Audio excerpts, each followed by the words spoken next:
Gentlemen, you guys are about to step into an 8-straight-hour weapons building competition where you're both building the same weapon. And when that time is up, the judges are going to test your weapons and ultimately decide which one of you has come out on top. Now, Steve, because you came out on top of round 1, you're going to go into the vault and choose one of the very many weapons made from previous Forge and Fire champions that you want to build against Colin here. I think this one right here.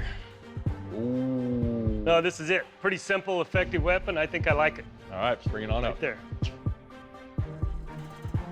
All right, Steve, you chose the M1917 Naval Cutlass. The M1917 Naval Cutlass was standard issue for the U.S. Navy at the beginning of the 20th century. Based on the Dutch Cutlass, the sword features over 2 feet of curved blade with a clip point. Perfect for cutting and thrusting everything from canvas and rope to delivering lethal slices through flesh and bone. Once an essential component of the naval officer's kit, the M1917 Naval Cutlass was declared obsolete in 1949 with the rise of modern warfare tactics. This deadly sword of the sea was previously featured in Season 5 of Forge and Fire when an oversized grip cost 1 Smith the competition. Now, Steve, not only do you get to choose the weapon, but you also get to choose the technique that you and your competitor here have to use. So what are you thinking? I love making Damascus. I know I have a lot of experience in making Damascus, so I think I have an edge on him. I'm thinking ladder pattern Damascus. Ladder pattern Damascus. All right, Colin, you good with that? Sounds good. All right, guys, without further ado, gentlemen, good luck, because your 8 hours starts now. I don't know Colin, but I know he did win a couple of competitions earlier. He made a statement when he competed before. Colin and I did the original Super Champs. I mean, he can pull some stuff off. You wanted a couple super champions? Well, here we are. Oh, yeah, baby. I do have to compete against somebody that's capable. Steve has decided to beeline for the MIG welder. He's already stacking up. I'm shooting for 240 layers. Good. Steve's off the welder. He's got a stack of 20 layers of alternating steel. In the forge we go.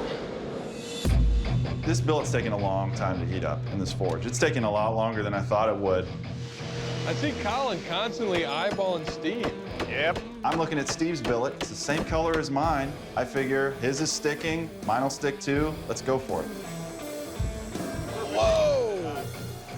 That was really aggressive for a first press. It looks like it has an angle to it now. These first welds are so important because it sets up the rest of the billet. If I don't do it right now, it's gonna put flaws in for later, and then there will be no going back at that point. And then I see it.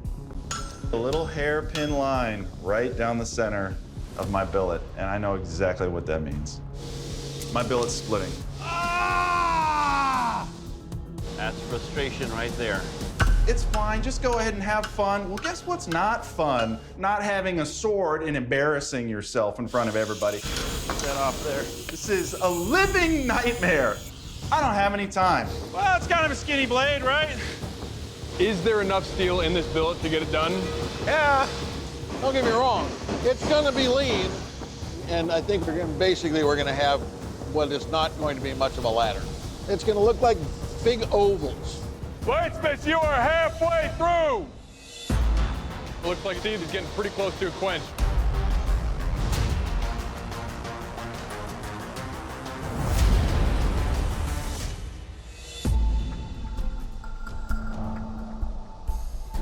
I do a file check on it down the full length of the blade.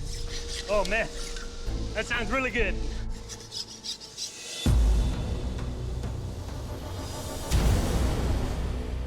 Colin is in the oil at a screaming hot quench temperature. Now, if all things come out okay for Colin, he's back in the game. Oh, heck Never yeah. been behind. He was never out of the fight. You know, he did have some issues. He lost a lot of steel, but he never gave up. Woo! Straight as an arrow, baby! Let's go! I'm still in this. We gotta rise up. We gotta rise above. You know what I'm saying? Gotta grind the love. Swordsmiths are very close at having all of the main parameters met, except Steve has done a ton of sanding. He has yet to grind or cut that clip point in. I know there's not a lot of time left, and I'm thinking, What else do I need to do? You know, Steve chose this weapon, and it came with very specific parameters, and he's still missing one of them. If he does notice, this is a fix that can happen under a minute. The example is right there. Yeah. Now, what else can I do? 10, 9, Gotta stop messing around with it. 6, 5, 4, 3, 2, 1. This round is over. Good, you did good. That's nice.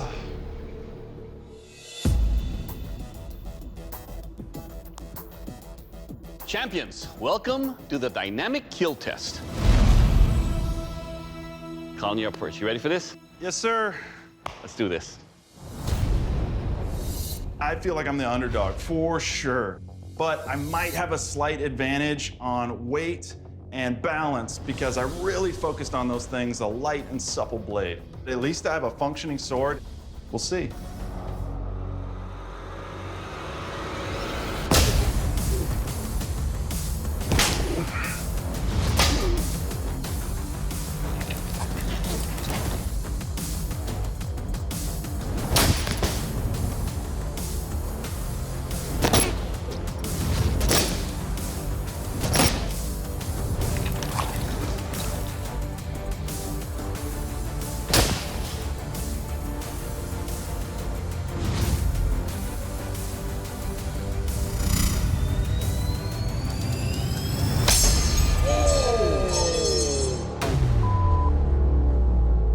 No way. Holy cow. Oh my gosh.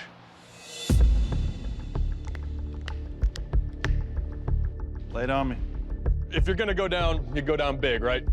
Absolutely.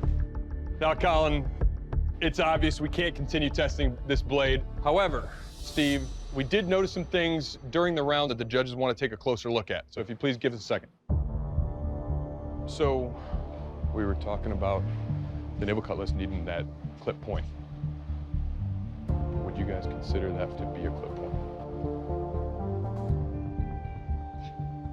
That's a false edge, but it's not a clip point.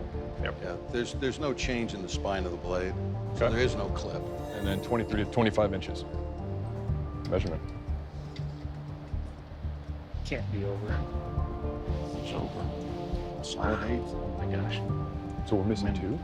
8 over. He's off there as well? Yeah. That's a shame, but It's long and it has no clip point. Not testing? No. No parameter, no test. You guys all on the same page? yes, sir. Yeah. All right.